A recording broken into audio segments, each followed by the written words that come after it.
A glimpse of desperation. Chef Rafael Garcia wiped his hands on his apron, savoring the lingering warmth of the kitchen as the final plate of the evening went out to the dining room.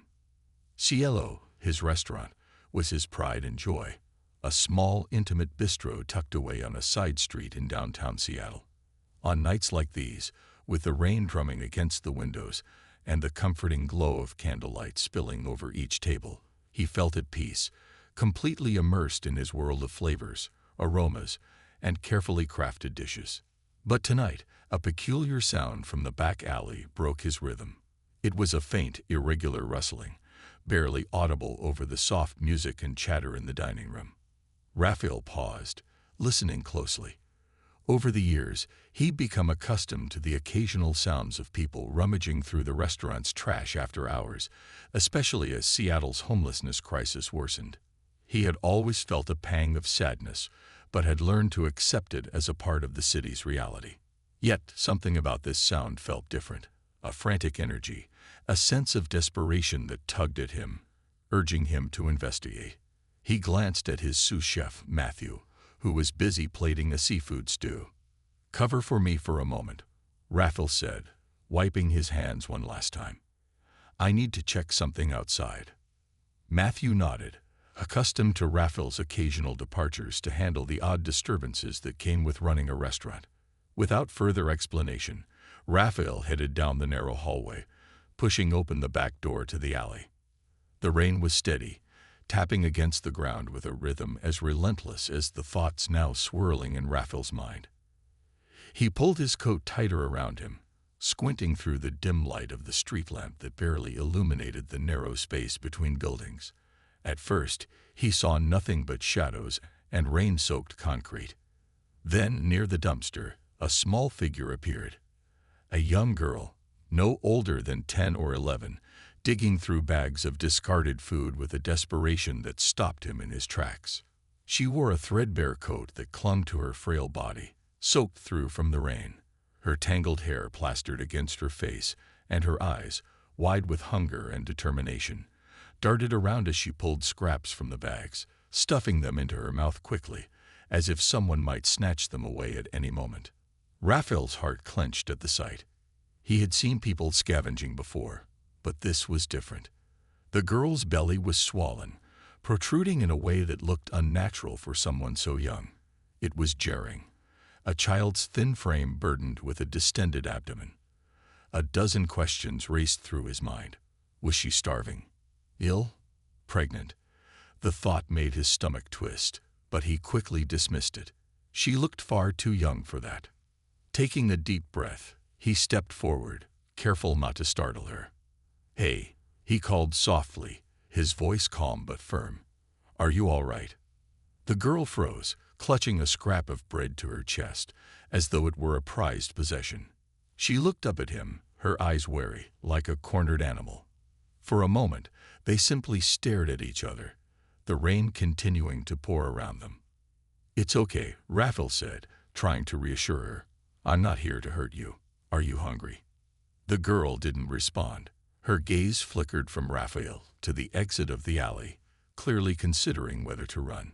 He took a careful step closer, hands held up in a non-threatening gesture. "I work here," he continued, gesturing towards the restaurant behind him. "I'm the chef.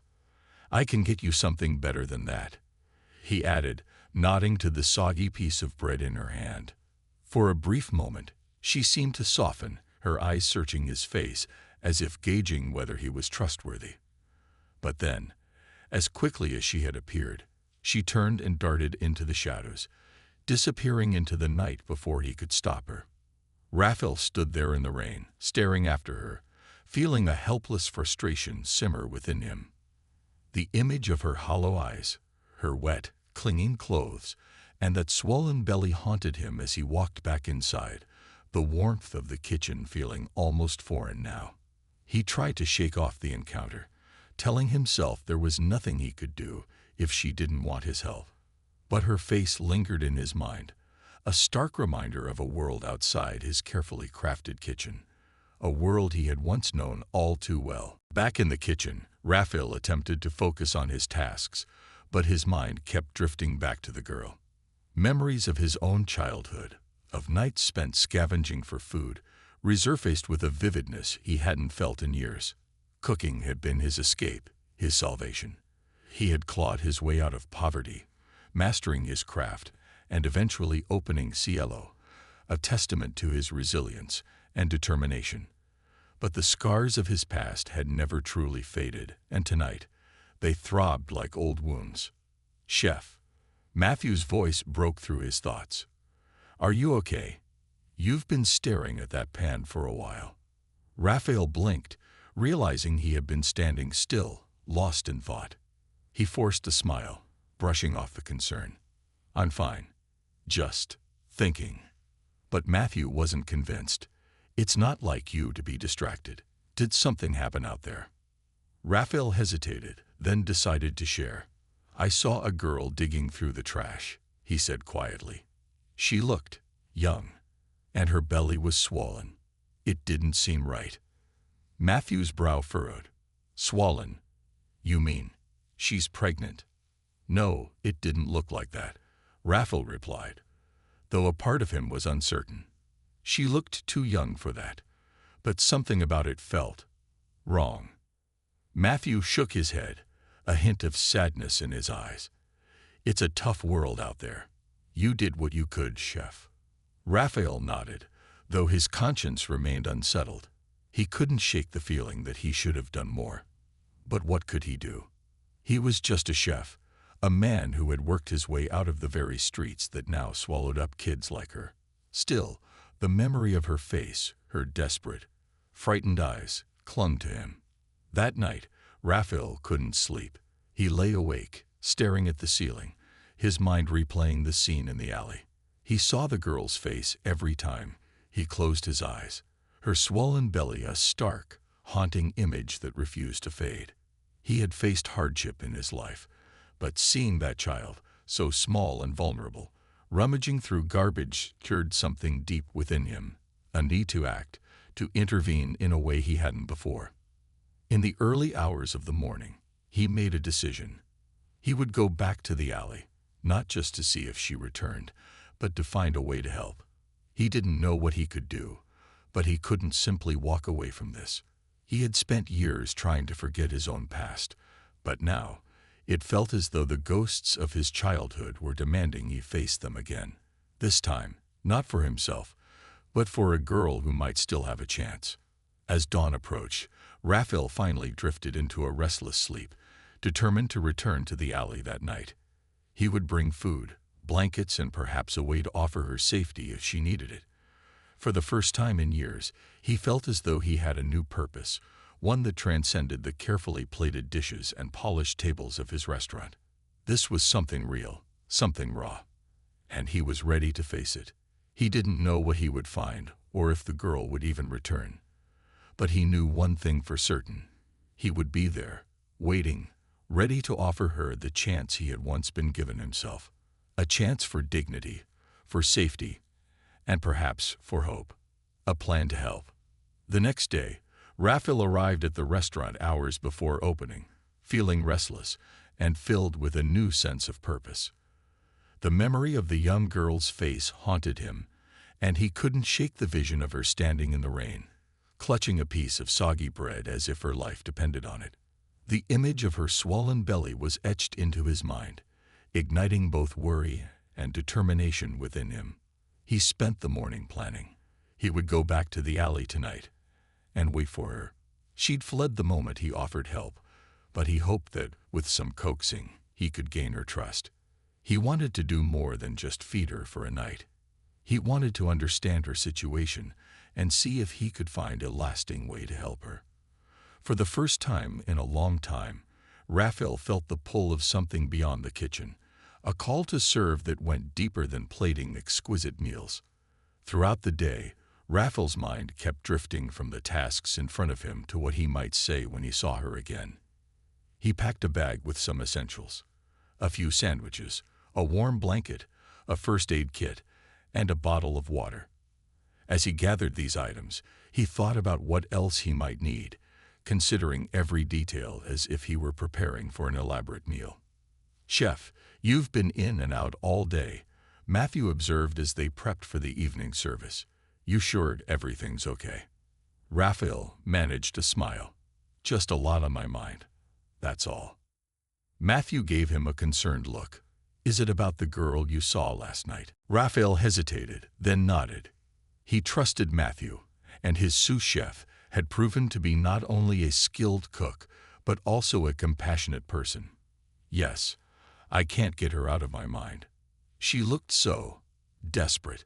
I want to see if she comes back tonight, maybe offer her some food or help." Matthew nodded, respect evident in his eyes. "That's kind of you, chef. Not many people would go out of their way like that." "It's more than kindness, Matthew," Raphael replied, his tone reflective. "I see a part of myself in that girl. I know what it's like to be hungry, to feel invisible. I've been there." They worked in silence after that, each lost in their thoughts. For Raphael, the evening felt both endless and urgent. Part of him was impatient for the night to come so he could return to the alley and hopefully see her again. Another part of him dreaded what he might discover, afraid of what her situation might reveal about the darker corners of the world he had left behind. As the last guests finished their meals, Raphael began wrapping up the evening with more haste than usual. He gave the kitchen crew their closing instructions, careful not to arouse too much suspicion. When everything was done, he slipped the bag of supplies over his shoulder and prepared to head out. "Chef, are you going back to the alley?" Matthew asked, his voice low so the others wouldn't hear. "Yes," Raphael replied, adjusting the strap of the bag. "I don't know if she'll be there, but I need to try." Matthew hesitated, then nodded. "Let me know if you need anything. I can come with you or cover for you if anyone asks questions."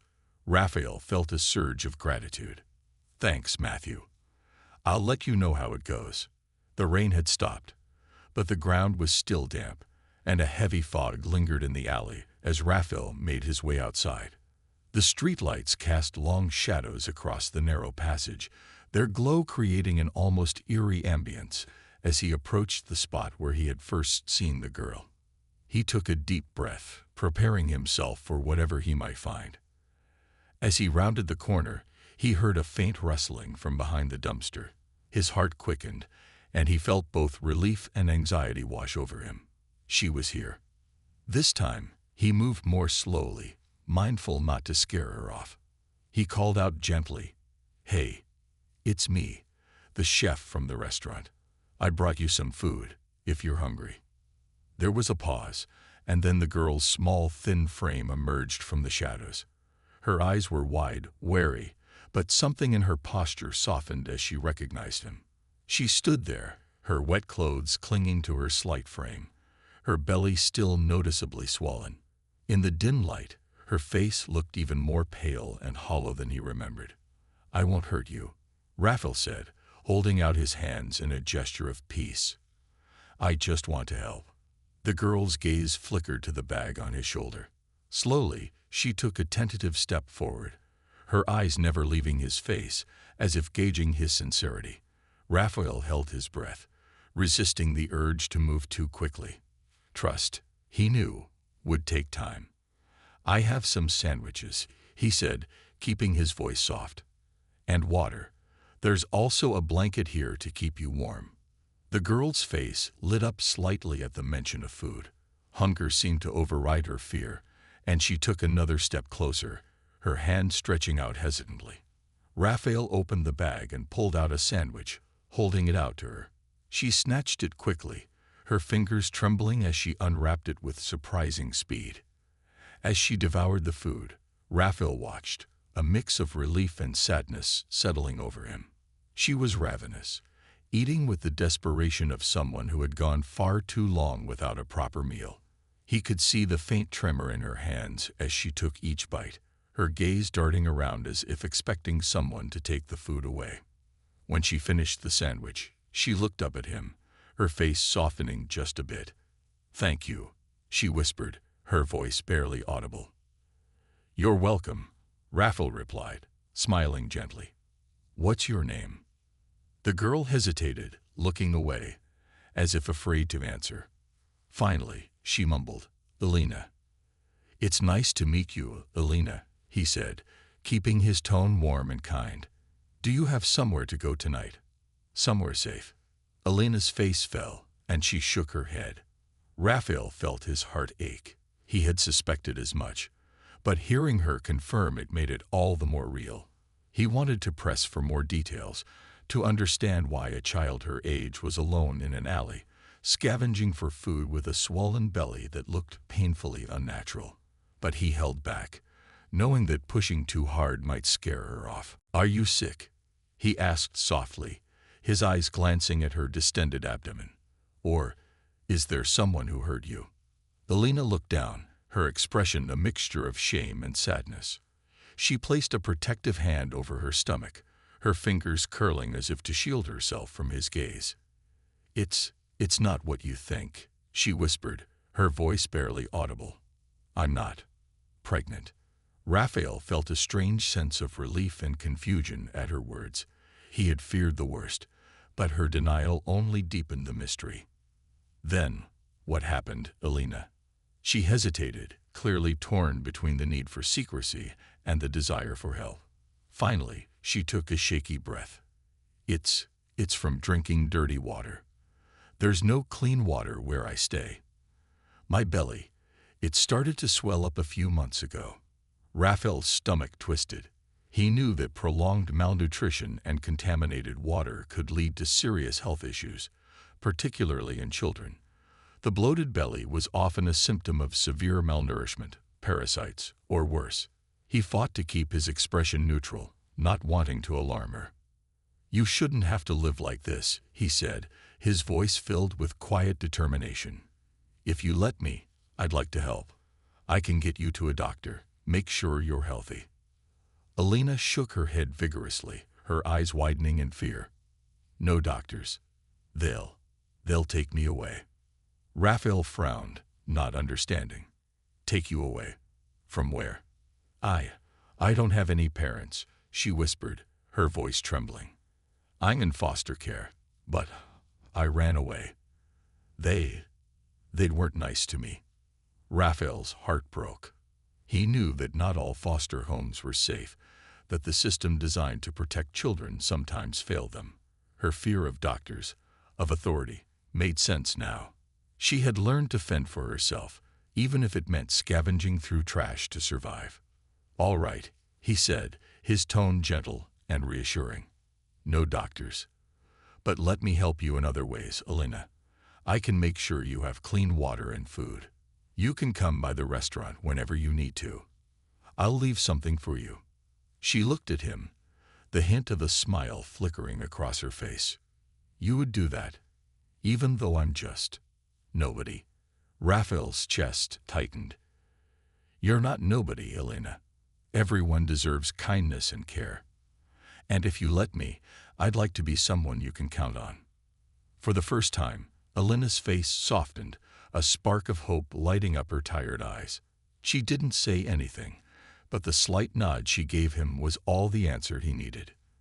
That night, as Raphael watched Elena disappear into the shadows once more, he knew his life had changed. This wasn't just about one girl scavenging for food. It was about giving her a chance to experience kindness, to trust, and to know that even in the darkest places, there were people who cared. And he was determined to be that person for her, no matter what it took. Beneath the surface, the days that followed were a blur of busy shifts, quiet nights, and moments of tense anticipation as Raphael waited to see if Elena would return. He kept a bag of food and water ready in the kitchen, and every evening before closing, he'd slip out to the alley to leave it near the dumpster. Sometimes he'd linger, hoping to catch a glimpse of her, but she was nowhere to be found. Each night, as he returned home, his mind wandered back to their brief conversation in the rain. He couldn't shake the sadness in her voice, the hollow look in her eyes, and the shame she felt over something beyond her control. It reminded him too much of his own past, of the years he'd spent scraping by. Feeling unseen, his dignity eroded one piece at a time by hunger and hardship. One evening, nearly a week after their last encounter, Raphael was closing up alone. The rest of the staff had left, and the restaurant was silent, the kitchen's usual hum and bustle replaced by an eerie quiet. He took the bag of supplies he had prepared, 2 sandwiches, a fresh bottle of water, a couple of energy bars, and an old hoodie of his that he thought might keep her warm, and made his way to the alley. The night was cold, and his breath formed small clouds in front of him as he stepped outside. The street was deserted, the occasional sound of a distant car or a gust of wind the only signs of life. He placed the bag in its usual spot by the dumpster, then took a few steps back, leaning against the wall as he waited, unsure if she would come but unwilling to leave without trying. After about 15 minutes, he heard the soft patter of footsteps approaching. He straightened, his eyes scanning the shadows, and there she was, small, thin, and hesitant, her eyes darting around as though she expected to be chased away. She wore the same worn coat, her thin legs bare under the hem, and the sight of her frail figure made his heart ache. "Alina," he called softly, not wanting to startle her. "It's me, Raphael." Her eyes widened slightly, recognizing his voice, but she didn't approach immediately. Instead, she hovered near the edge of the alley, her gaze flicking between him and the bag he'd left. Raphael took a step forward, raising his hands in a gesture of peace. "I brought you some more food," he said gently. "You don't have to stay long. Just take what you need." She took a cautious step closer, her eyes never leaving his face. Finally, when she seemed convinced that he posed no threat, she approached the bag, lifting it carefully as though afraid it might vanish. She clutched it to her chest, her fingers pale and thin against the fabric of the hoodie he'd added to the bag. "Thank you," she whispered, barely meeting his gaze. Her voice was soft, almost drowned out by the sound of the wind. "You don't have to thank me," Raphael replied, his tone as gentle as he could make it. "I'm just glad you're safe. I was worried about you." She looked up at him, a flicker of something unreadable in her eyes. "No one ever worries about me." Raphael felt a pang in his chest. "Well, now you've got me. I know what it's like to feel invisible, Alina, and I don't want you to feel that way." For a moment, the hardness in her gaze softened, and she seemed almost vulnerable, as if she might lower the walls she had built around herself. But just as quickly, her guard went back up, and she took a step back, hugging the bag closer. "Where are you staying?" Raphael asked, careful to keep his tone casual. "I know you don't want to go to a shelter, but is there somewhere you can go that's warm?" Alina looked away, her shoulders tensing. "There's an old building a few blocks from here. It's empty, so nobody bothers me." "Empty," Raphael repeated, alarmed. "Is it safe?" She shrugged, a small, resigned gesture. "It's better than some places I've been." He could hear the sadness in her voice, the acceptance of hardship that no child should ever have to experience. It was a bitter reminder of how life could be unkind, of how people could slip through the cracks, invisible to the world around them. He wanted to do more than offer her sandwiches and blankets. He wanted to give her a sense of stability, of safety, of home. "Alina," he began, his voice careful, "what if I helped you find somewhere better? Just for a little while. I have some friends who could help. No one from the government, just people who care." Her eyes narrowed, suspicion clouding her face. "People always say they want to help, but they don't. They always make promises, and then they leave." The pain in her voice was raw, a wound that had been reopened too many times. Raphael understood her reluctance, her distrust of well-meaning strangers. But he was determined to show her that not everyone would abandon her. "I'm not asking you to trust me right away," he said softly. "I just want you to know that I'm here. I won't push you, but I'll be here, every night, if you need me." She seemed to consider his words, her expression conflicted. Then, slowly, she nodded, her gaze still cautious, but with a hint of something softer, a sliver of hope, perhaps. She looked away quickly, as if embarrassed to show any vulnerability, and clutched the bag even tighter. "Thank you," she whispered, her voice barely audible. Raphael felt a swell of warmth, a small victory in the face of her guarded demeanor. Anytime. I mean it. She took a few steps back, her eyes darting to the exit of the alley, and he could sense she was about to leave. He wanted to ask her so many things about her past, her family, how she ended up here. But he knew that prying too much would only drive her away. "Alina," he called as she turned to leave. She paused, looking back at him with a questioning gaze. "If you ever need anything, anything at all, just come by the restaurant. I'll be here." She gave a small, almost imperceptible nod before disappearing into the night, her figure swallowed by the darkness. Raphael watched her go, his heart heavy with the knowledge that she was out there, alone, with only the fragile promise of his support to hold on to. He wondered how long she had been living like this, how many nights she had spent in that abandoned building, cold and afraid. As he made his way back into the restaurant, he felt a sense of resolve harden within him. He couldn't just leave things as they were. He needed to find a way to help her in a more meaningful way, a way that went beyond food and blankets. She needed stability, security, and the reassurance that someone cared for her. The next day, Raphael began making calls. He reached out to old friends, former colleagues, and local community centers. He spoke with a friend who ran a youth shelter, explaining the situation and asking if there might be any discreet ways to help without involving social services. He was careful to respect Alina's wishes. The last thing he wanted was to scare her off. One of his contacts, a social worker named Carla, listened intently as he described Alina's circumstances. Carla had worked with troubled youth for years and was known for her compassionate approach. She agreed to meet with Raphael to discuss options, and by the end of the call, he felt a renewed sense of hope. Later that afternoon, Carla came by Cielo. She was a petite woman with a kind smile and a gentle demeanor, and she listened patiently as Raphael explained everything he knew about Alina. "Thank you for trusting me with this, Raphael," Carla said, her tone thoughtful. "I've worked with kids like her before, kids who've been through the system and come out scared. It's hard to rebuild that trust, but it's not impossible." "I don't want to push her," Raphael said, his voice filled with worry. "She's been hurt too many times. I just want her to know she's not alone." Carla nodded. "We can start small. Maybe I can leave some supplies here, things she might need, and we can build from there. If she's comfortable with me, maybe I can eventually meet her myself." Raphael felt a sense of relief.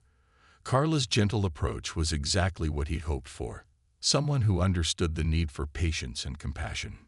Together, they devised a plan. Carla would supply Raphael with small necessities, things that would make Alina's life a bit easier without overwhelming her with too much attention. That night, as he once again placed a bag in the alley, Raphael felt hopeful. He knew it would take time, that trust had to be earned, but he was ready to wait, to show her through his actions that she was more than a forgotten face in a forgotten alley. When he returned inside, he found himself thinking of his own journey, of the people who had lifted him when he was at his lowest.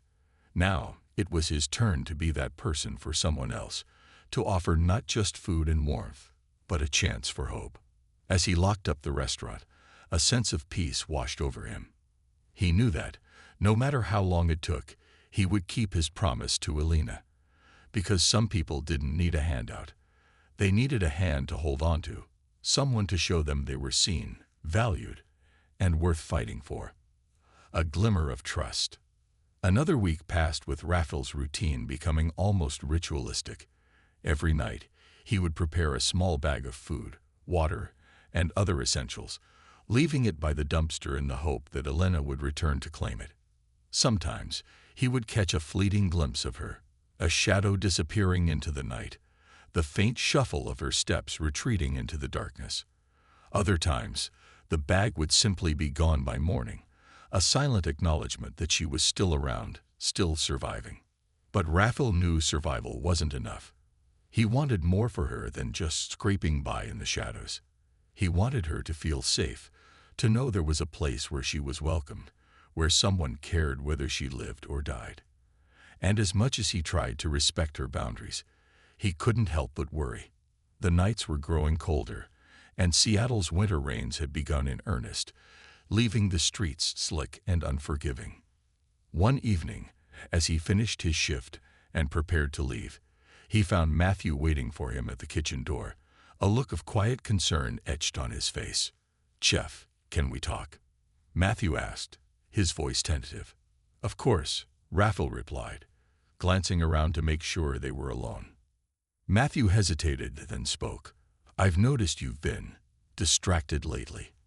I don't mean to pry, but is everything okay?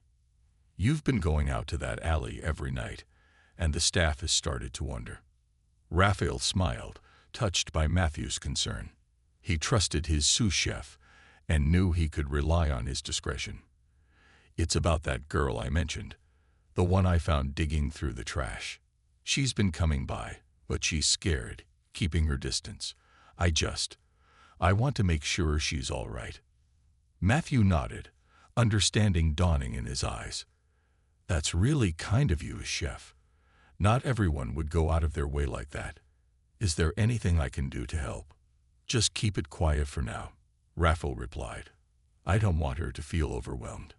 She's been through a lot, and trust doesn't come easy for her. I'm hoping she'll come around if I'm patient." Matthew gave him an encouraging pat on the shoulder. "If anyone can get through to her, it's you, chef. You've got a good heart. Let me know if there's anything more I can do." With a grateful nod, Raphael left the restaurant, the bag of supplies slung over his shoulder. The night was damp and cold, the kind of chill that seeped into his bones as he made his way to the alley. As he approached, he noticed a small, hunched figure standing near the dumpster, her thin frame barely visible in the dim light. "Alina," he called softly, not wanting to startle her. The girl looked up, her face paled in the weak glow of the streetlight. She was wearing the hoodie he had left for her, its oversized sleeves hanging past her wrists. Her expression was cautious, but there was a flicker of recognition in her eyes, a small sign that she was beginning to trust him. "Hey," she murmured, her voice barely audible. Raphael felt a surge of relief and hope. "You're back. I wasn't sure if I'd see you again." Alina shrugged, her gaze drifting to the ground. I don't usually stay in one place for too long. But it's getting cold, and the food you left, it helps." Raphael took a step closer, keeping his movements slow and unthreatening. "I'm glad. I'll keep leaving food for you as long as you need it, and if there's anything else you want, just tell me." She hesitated, as if weighing the risk of asking for more. Then, her voice barely a whisper, she said, "Can I have more water? It's hard to find clean water." Raphael's heart broke at her request. The idea that something as simple as clean water was a luxury for her struck him deeply.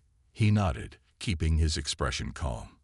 "Of course, I'll make sure you have plenty of water." A silence settled between them, and for a moment, neither spoke. Raphael could see the tension in her posture, the wariness that kept her on edge. He wanted to break through it, to offer her comfort, but he knew that rushing her would only push her away. "Where do you go during the day?" he asked gently. "You don't have to tell me, but I just want to make sure you're safe." Alina looked away, her arms wrapping around herself as if to shield against the question. "I stay in an old building. It's empty. Nobody bothers me there." Raphael nodded, trying to keep his worry from showing. "I understand. But remember, if you ever need a place that's warm, you can come here. I'll make sure no one bothers you." Her eyes flickered with something that looked almost like longing, but she quickly buried it, her expression hardening. "I don't want to be a problem." "You're not a problem," Raphael replied, his voice filled with sincerity. "Everyone deserves kindness, Alina. That's not something you have to earn." She looked at him, a hint of vulnerability breaking through her guarded exterior.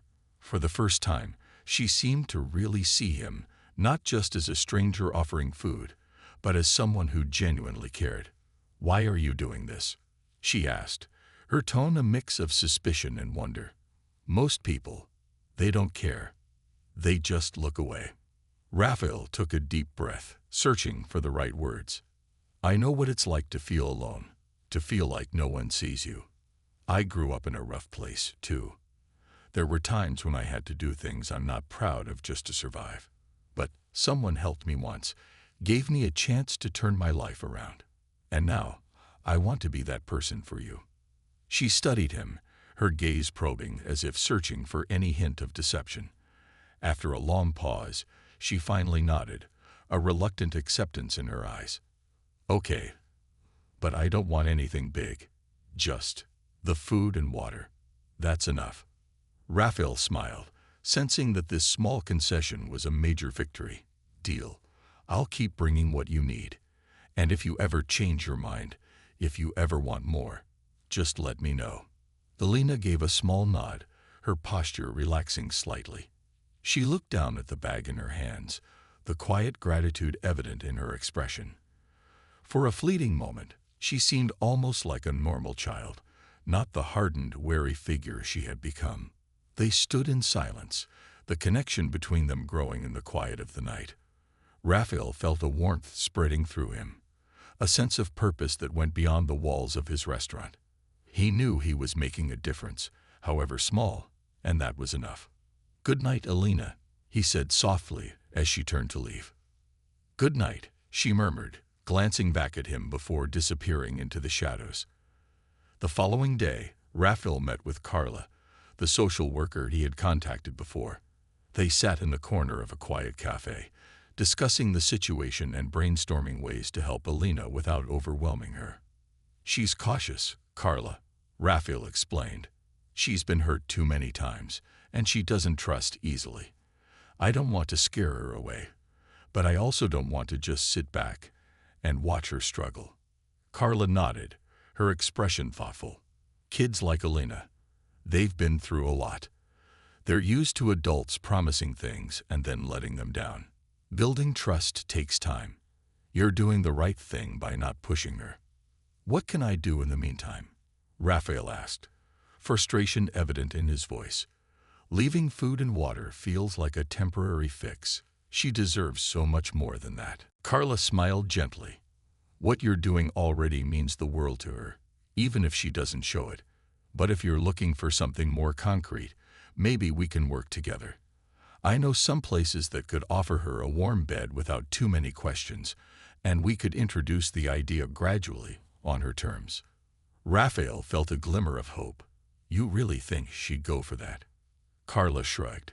Maybe. Maybe not. But it's worth a try. If she sees that we're not forcing her, that she has the freedom to say no, she might be more open to the idea. It's all about showing her that she has control over her own life.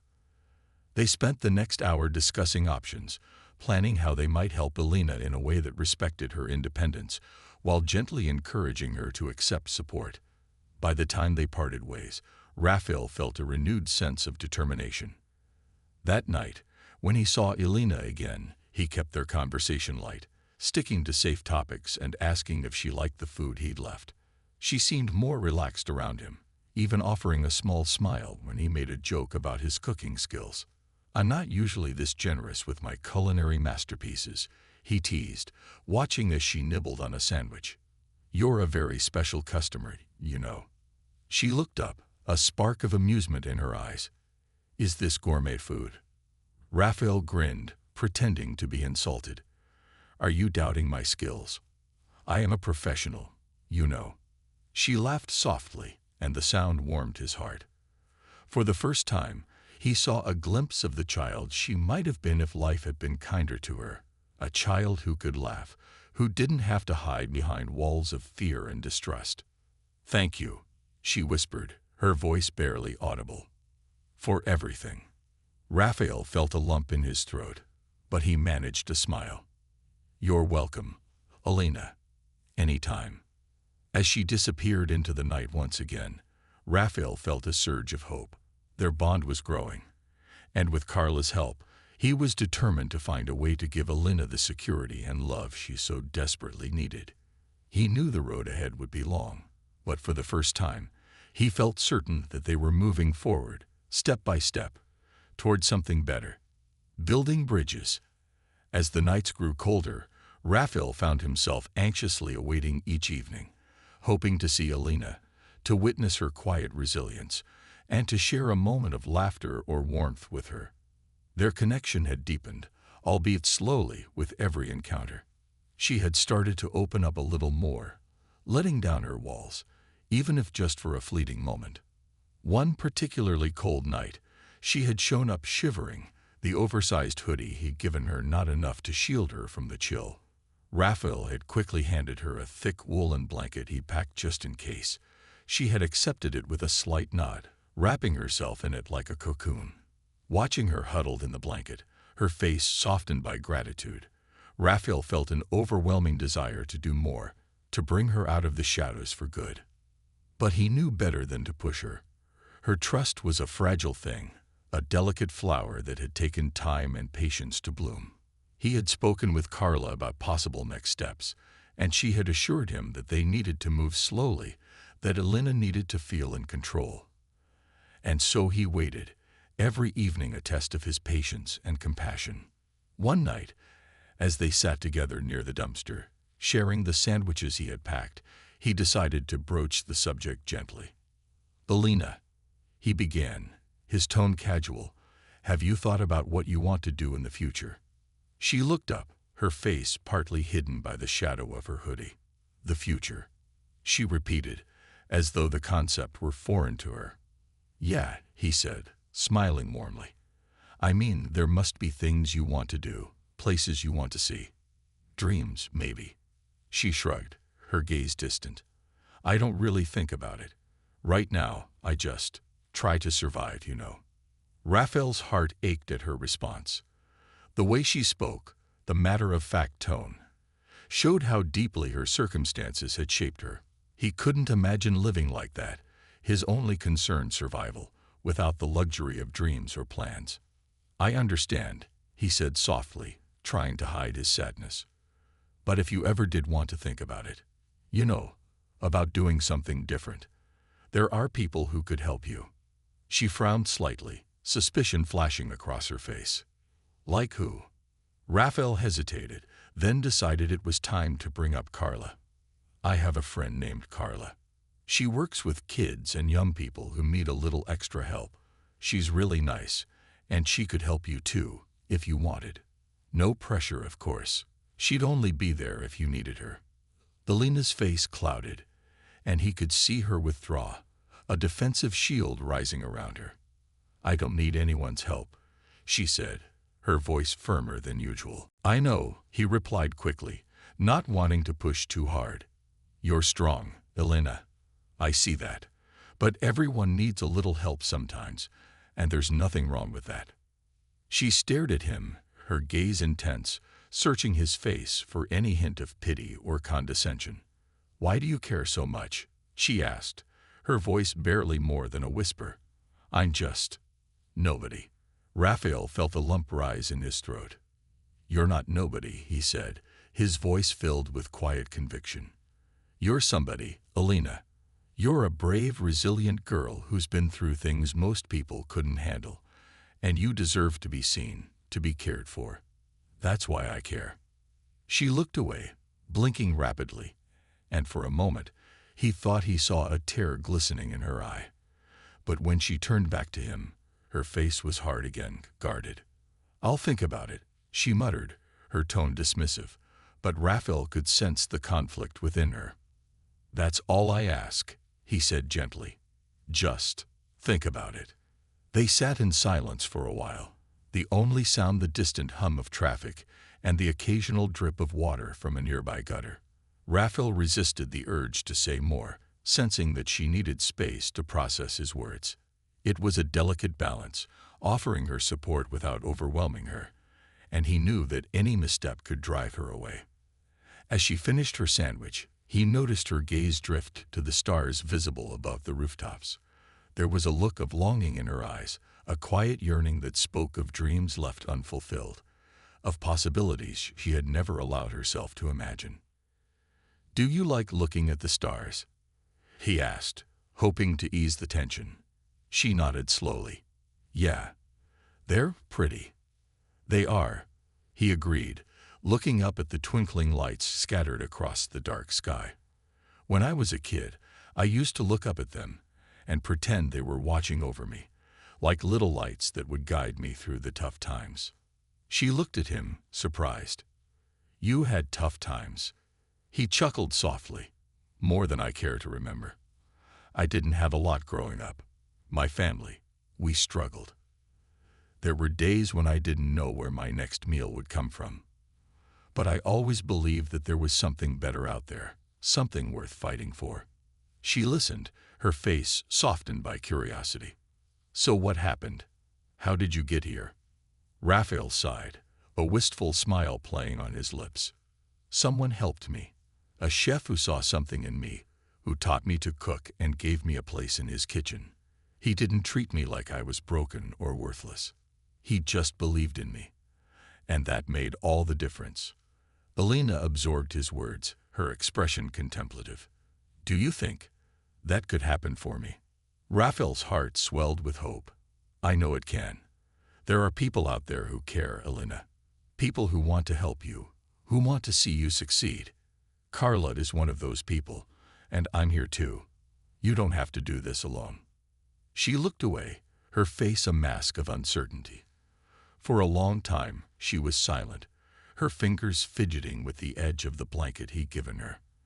When she finally spoke, her voice was barely a whisper. Okay, maybe I can meet her, but only if you're there. Raphael felt a surge of relief and gratitude. Of course.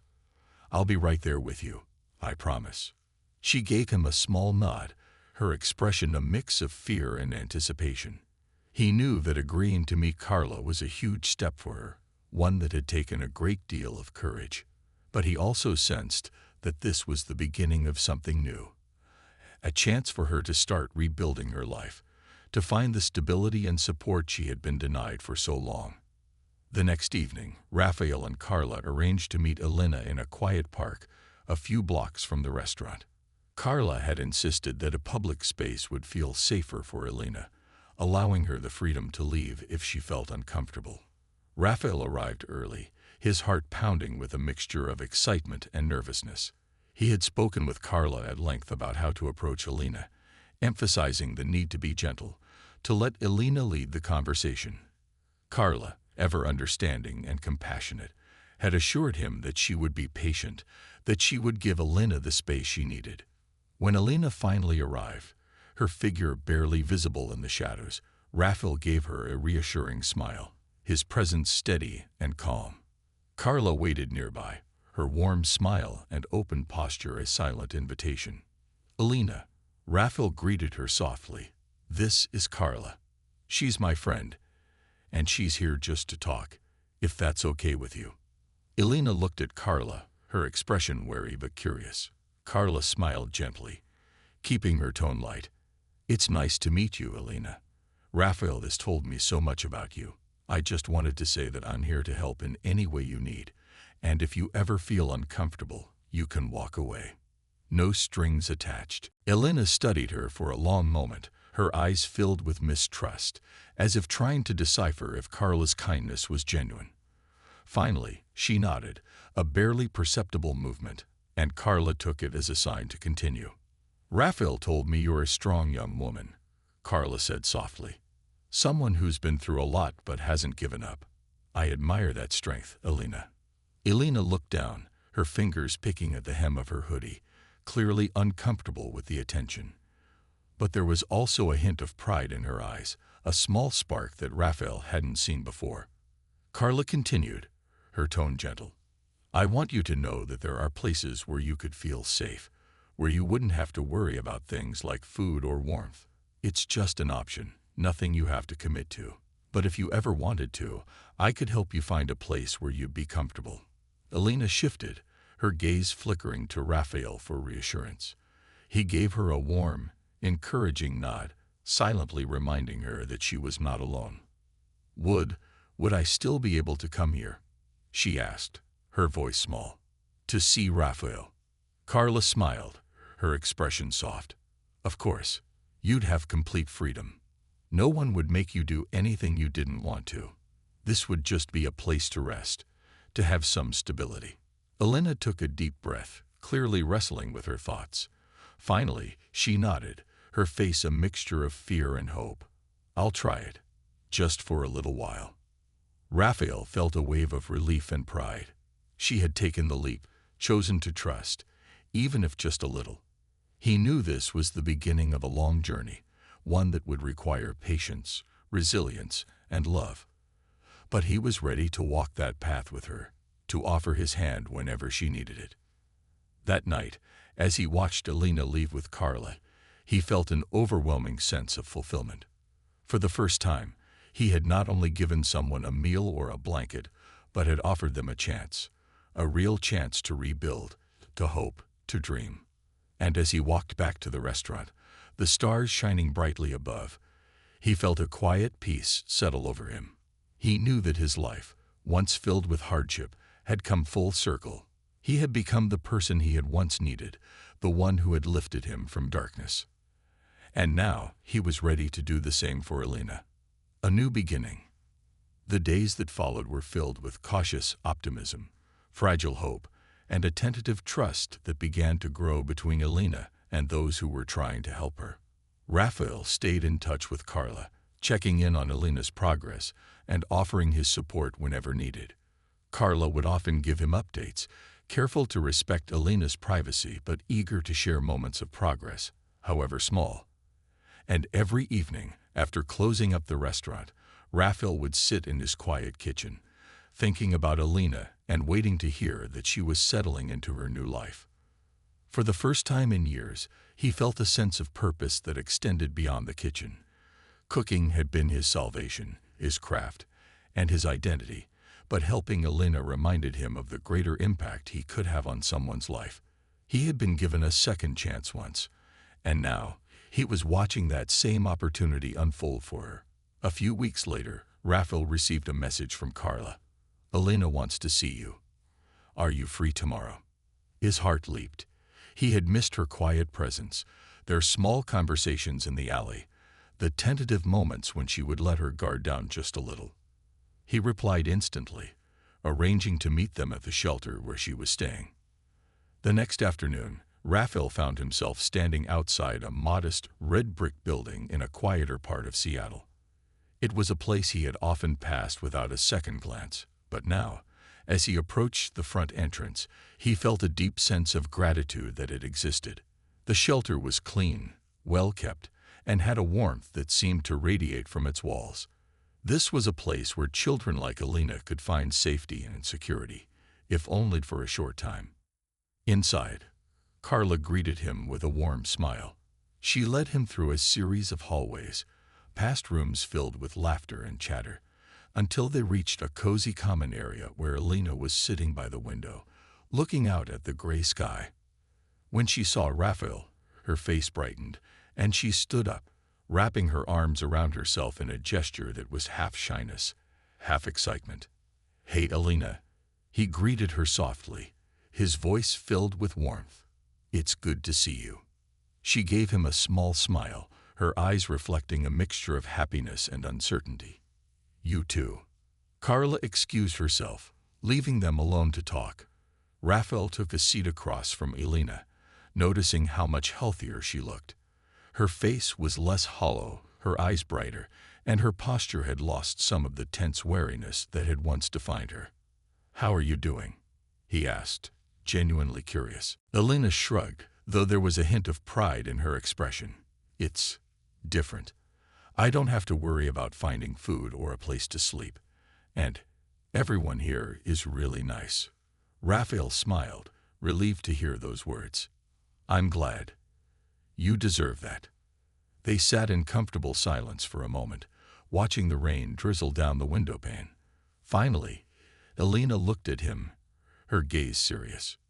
I didn't think people like you were real," she admitted, her voice barely a whisper. "People who care without wanting something back." Raphael felt a lump form in his throat. "I know it's hard to trust, especially after everything you've been through. But I meant what I said. You're not alone anymore. And I'm here, Whenever you need me." She nodded, her face softening. "Thank you for everything. I don't think I would have made it without you." The sincerity in her words humbled him, and he reached across the table, offering his hand. She hesitated, then placed her small, thin hand in his, the gesture a silent promise of trust. "You're stronger than you know, Alina," he told her gently. "And you have so much ahead of you. This is just the beginning." She nodded, looking down at their joined hands. "I'm starting to believe that." Over the next few weeks, Raphael continued to visit Alina at the shelter, each visit a small step in their journey together. He would bring her books, small gifts, and even recipes from his kitchen, hoping to spark an interest in her beyond mere survival. He encouraged her to dream, to think about a future that wasn't defined by scarcity and fear. One afternoon, while they were sitting together in the shelter's small garden, he noticed her watching him intently as he described a particularly difficult recipe. "Have you ever thought about learning to cook?" he asked, raising an eyebrow. "It's a good skill to have, and it might be fun." She looked at him, intrigued but hesitant. "Me? Cooking? Why not?" he replied, smiling.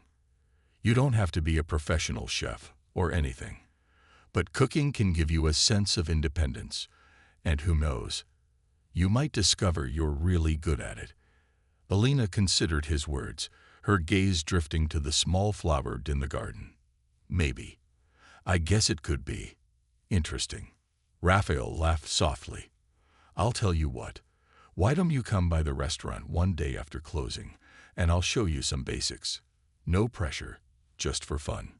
She looked at him, a spark of excitement lighting up her face. "Really? You'd let me cook in your kitchen?" "Absolutely," he replied, nodding. "You're welcome anytime." That night, as Raphael closed up Tielo, he prepared his kitchen for a very special guest. He set up a small station with ingredients and utensils, carefully choosing the simple recipe they could work on together. It was a small step, but he knew it was significant, an invitation for her to explore something new, to feel a sense of control over her own life. The following evening, Alina arrived at Cielo after hours, her face a mixture of excitement and nervousness. Raphael welcomed her warmly, showing her around the kitchen and explaining each station with the pride of a master craftsman sharing his tools. "We'll start with something easy," he said, guiding her to a cutting board. "Let's make a simple pasta dish. Nothing fancy, but I think you'll like it." Alina watched as he demonstrated how to chop onions, her movements careful and precise as she imitated him. She was focused, determined, her brow furrowed in concentration. Raphael stood beside her, offering gentle guidance, his patience endless as he watched her find her rhythm. As they worked, he shared stories from his early days in the kitchen, the mistakes he'd made, the burns he'd endured, the long hours that had shaped him. She listened, her laughter filling the room as he recounted some of his more humorous mishaps. By the time they finished, the kitchen was filled with the aroma of garlic and herbs, and Alina's face was flushed with pride as she looked at the steaming plate of pasta they had created together. "It smells amazing," she murmured, almost in disbelief. "That's because you made it," Raphael replied, a proud smile on his face. "Go on, give it a try." She took a tentative bite, her eyes widening with delight as the flavors danced on her tongue. "It's really good," she said, her voice filled with wonder. Raphael chuckled. "You see, you're a natural." They spent the rest of the evening talking and laughing, the walls of the kitchen echoing with a warmth that transcended mere food. For the first time, Raphael saw her not as a girl struggling to survive, but as a young woman with potential, with dreams and ambitions waiting to be realized. As the weeks turned into months, Raphael continued to support Alina, both in and out of the kitchen. She began to visit him regularly at Cielo, learning new recipes, honing her skills, and finding joy in the art of cooking. Her confidence grew with each dish she prepared, her once wary gaze now filled with determination and pride.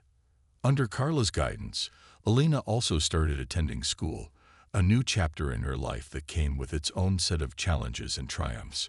She struggled at first, the years of instability having left gaps in her education, but Raphael was there every step of the way, helping her with her studies, encouraging her to persevere.